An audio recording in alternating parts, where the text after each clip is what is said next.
See this mess? I got a big mess happening in here.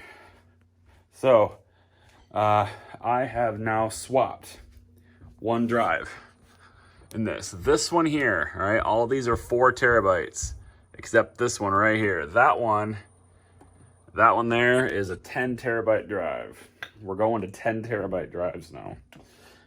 This thing has been rebuilding all day, and it's showing healthy now. And you can see the final drive, 9.1 terabytes, which is sort of that conversion, right? Hard drives, they always work in base 10. But everybody else in operating systems like Windows, they calculate things in base 2. There's a loss in translation there. I'm not actually losing a gigabyte from the drive. It's just about how the math calculates. It's very stupid. In a nutshell, if you're confused on how that works, a 10 terabyte drive is basically under the assumption that 1,000 megabytes is a gigabyte. 1,000 gigabytes is a terabyte.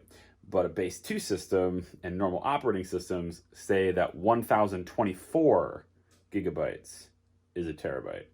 So the extra 24, which is giving you that extra little bit there. So that little extra 24, you keep compounding that over and over and over again. You have to go all the way down to the kilobyte with it. So kilobytes to megabytes to gigabytes. And every time you do that, you start losing a little bit of that value.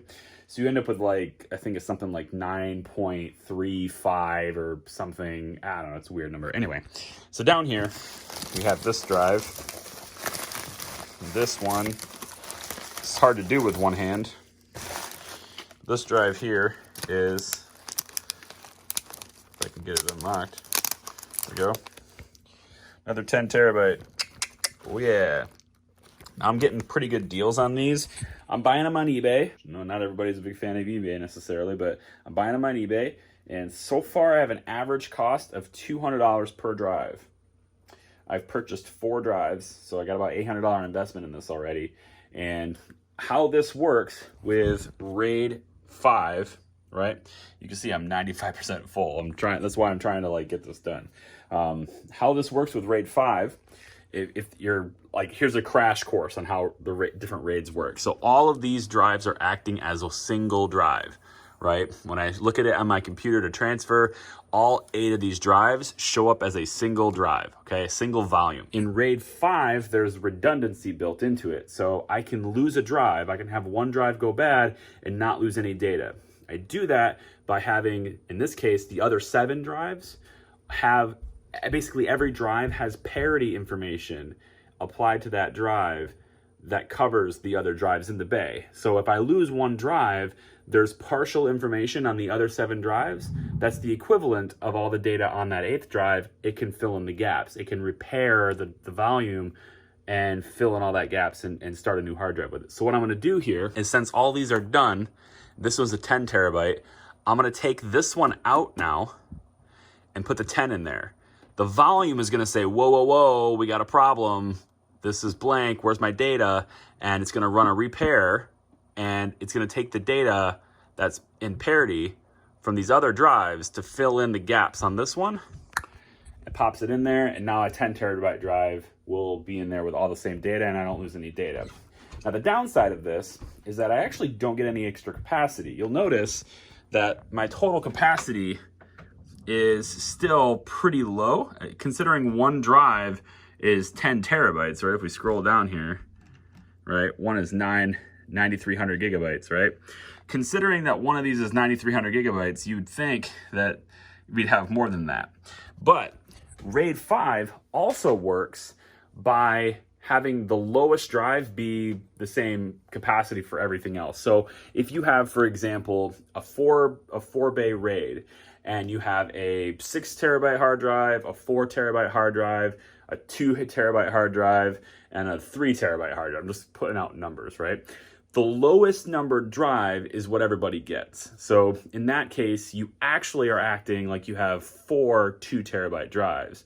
And then you have parity information on all of them that spreads out, that causes you to lose capacity for one drive completely. So your 6, what does it say? 6, 4, 2, and 3 is actually acting like 4 2s, and then you lose the equivalent of one of your 2s in order to make them redundant. We'd end up with 6 terabytes in that math, which isn't great.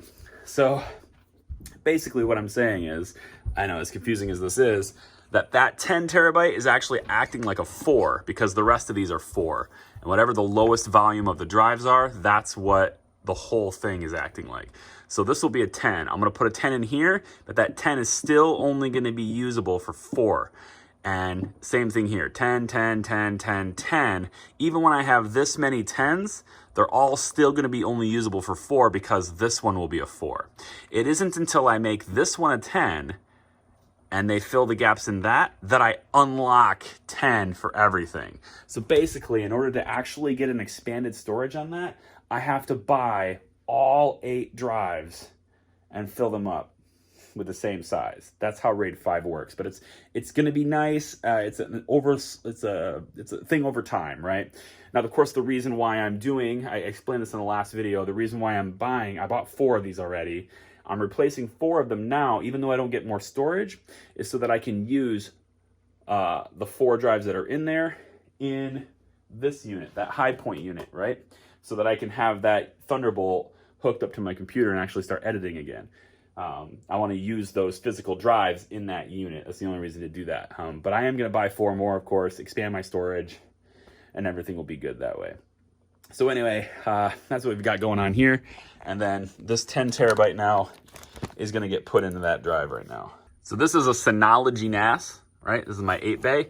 And for this, I've got these 2 unlocked. So this one, I'm just going to press it and I pull it out. And that's just pulling out the drive, right? So put that down over here, I guess. And we'll see that that drive has a 4 terabyte, right? So all I got to do is pull this out. This is all by hand, so I need 2 hands to do this, but I'll pull this out, and then I'll just stick the 10 terabyte that I got into that cage. So I think that's all in place now. Yeah, it looks good. Yep. Now it's very important if you're upgrading your own RAID. It's really important that you always have the drives in exactly the same order every single time. They need to be in the same order. So I only remove 1 drive at a time when doing this. And of course, if you're going to rebuild your RAID like this, you can only afford to lose 1 drive. You don't get 2 drives of redundancy here. If you lose 2 drives, you lose all your data. So only 1 drive can be lost at a time.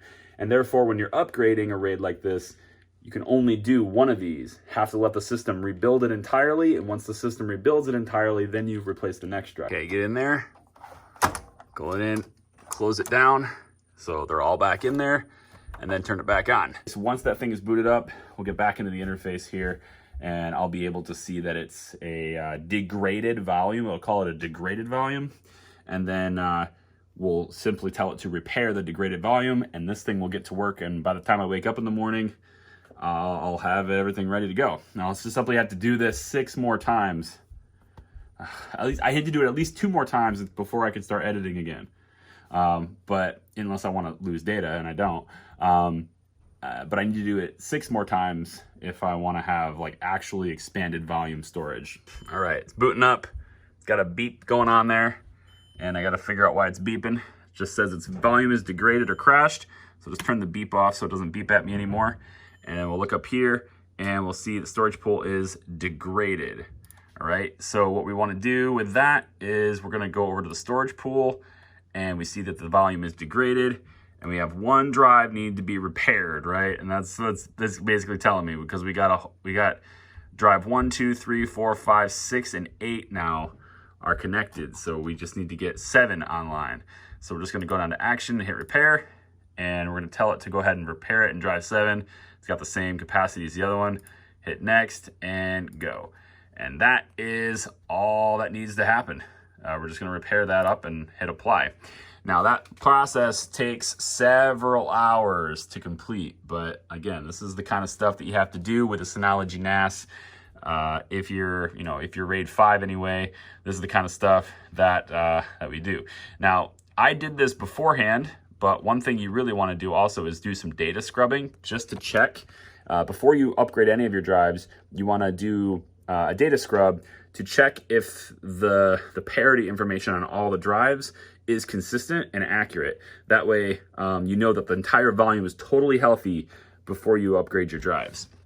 I did that. I didn't show it on camera, but I did that like a long time ago before I did the first one. So now we have 2 drives, 7 and 8 are both that 9.1 terabytes there, right? And remember, basically my total capacity when this whole operation is done is the capacity of each drive times the number of drives minus the capacity of one drive. So in other words, once all this is 9.1, it would be basically 9.1 times 7 is what I would end up having as my capacity, since I lose the storage capacity equivalent of one drive in order to be redundant. So there you go. Parity checking consistency. There you go. It's 0.06% done now. And yeah, do that 6 more times and we're good to go. That's gonna be my quick vlog for the day, which is basically just a tech demonstration, I guess, on how things work. And also how much sometimes this medium costs. Video producers, I mean, aside from camera equipment, which is always a given that it's expensive, but sometimes just like behind the scenes stuff, you guys don't know just how much pain in the ass this stuff is, and also how expensive this is to try and bring content to people and to have this much stuff kicking out while also, of course, doing client stuff. And I'm switching to 4K, not just with these videos, which have all been in 4K, but you know, I want to start using my cinema camera.